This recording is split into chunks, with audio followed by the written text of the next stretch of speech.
What's up, Thrive Nation? It's Dr. Tiana here. If you are new to our community, welcome. I'm so glad that you found us.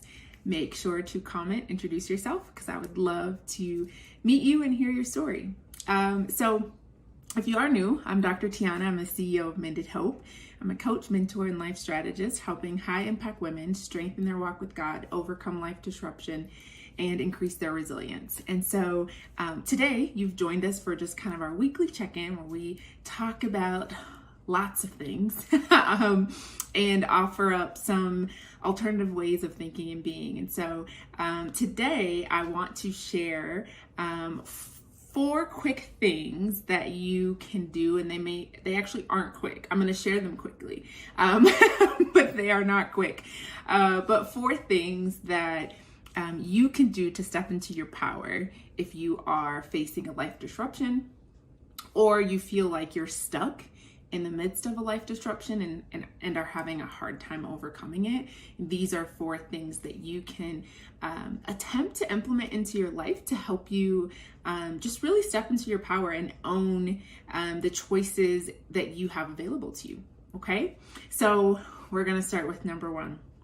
Number 1 is, I feel like this is like the golden rule for high impact women, and that is do things only because you want to do them and not to please others. So oftentimes what we find, and I'm going to say even for myself, I am a recovering people pleaser. Okay. And oftentimes in the attempt to be pleasing, to be agreeable, to be helpful. And oftentimes as high impact women, people often seek you out because they recognize your ability to execute precisely or effectively. And so they will tend to come to you because they believe that you have the solution and or are able to find a solution for them. And so oftentimes, in an effort to continue to show up for those folks, we have the tendency, and you may have the tendency, to forget to show up for yourself. And so you may get too focused or hyper-focused on doing things for others, or because others want you to do them, or because you feel like it would take a load off of others.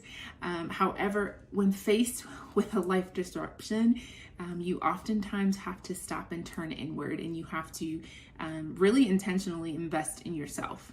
And so that is a critical kind of phase where you kind of have to box out and protect your mental, protect your resources, your energy. And so that is the number 1. Do things only because you want to and not because you're trying to please others. Okay?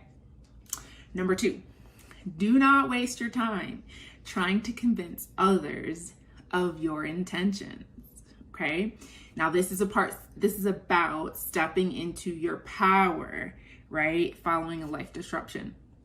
Now, many times when you're faced with a life disruption, you are at a place where you really can kind of renegotiate, right, the terms of your life. And oftentimes, if you are a high impact woman or woman of influence, it will maybe shake or rattle some of those folks who are connected to you, who maybe look up to you. And so they may be questioning and may start to kind of challenge you, right, on some of these things that you're trying to renegotiate in your sphere, right? So don't waste your time trying to convince them, because the reality is this: it's your life, and only you have to live with the consequences of whatever it is you're renegotiating, whatever terms you're reestablishing in your life after a life disruption. So save that energy, save it. And if you need to create stronger boundaries to make sure that those folks are not hassling you around this topic, you have the freedom and liberty to do that. Okay, so that's number 2.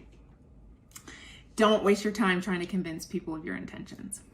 number 3 thing to do to step into your power after a life disruption is stop doing things that are not in alignment with who you truly are. Okay? I'm going to say that again.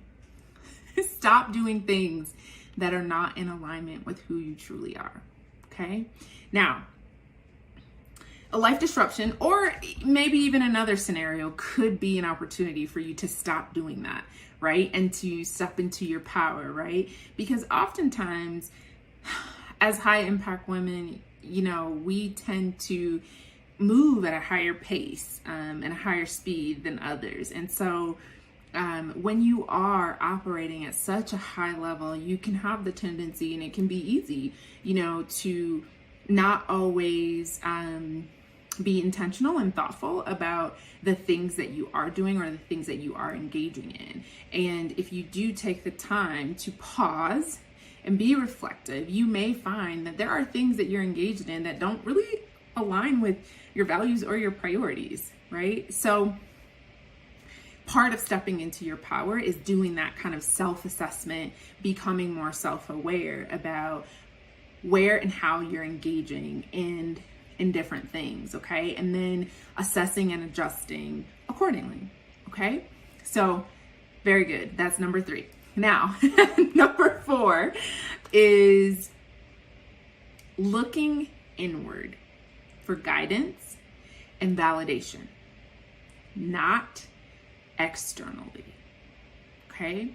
Now, this is again part of stepping into your power, okay? And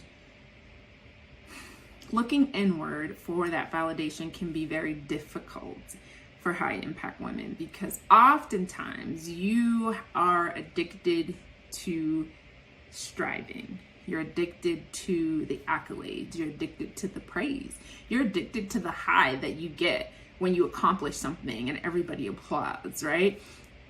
And so this is stepping into your power, because all of those things are superficial if inwardly you don't have the ability to receive your own validation and to have kind of a clear, decisive path forward, right, for yourself. And that's not something that can be sought externally. Others cannot give that to you. And as a woman of faith, being able to identify who God says you are happens inwardly. It's a very personal and private thing, right? And so those external kind of forces or external people, you may tend to look to them for that validation or for the guidance around where you should go and what you should do. And it's not going to be as effective as it would be if you were to just take the time and step into your power, own it, and really take some time to be self-reflective or inward focused in order to find what the next step is, what the best next step is for you. That is always the goal, right? The goal is always to find what is the next best step for you following a life disruption. And that is going to be different for everyone. And only you have that answer, right? That's something that's between you and God about where you should step out, maybe where you need further alignment following a disruption. Because remember, life disruptions are often invitations for you to realign and to figure out where maybe you can double down and invest in yourself, right? So that you can show up in a way that honors God and that honors yourself. So that is all that we have for you today, okay? Now, that was a lot of content, so you may need to save this, play it back, re-listen to it. And again, as with all of our content, this is not about shaming or blaming. This is simply offering up an alternative way of thinking and being, and deciding how far off you are from that based on where you want to be, and then making the necessary adjustments. And so if you need support in that, make sure you join our private group, our Thrive Nation Inspiration Group, and be empowered by other high impact women. Or you can reach out to us at mendedhope.org, scroll halfway down the page and click start here. And that can give you a starting place on what to learn more about what your options are with us working together, okay? So share, like, comment. Let me know if any of this resonates with you. Or maybe share maybe some content that you would like to see, or maybe a question that you may have and you'd like me to answer on our Monday Thrive Nation Inspiration. I'm happy to do that. So I love you all. I hope you have an amazing rest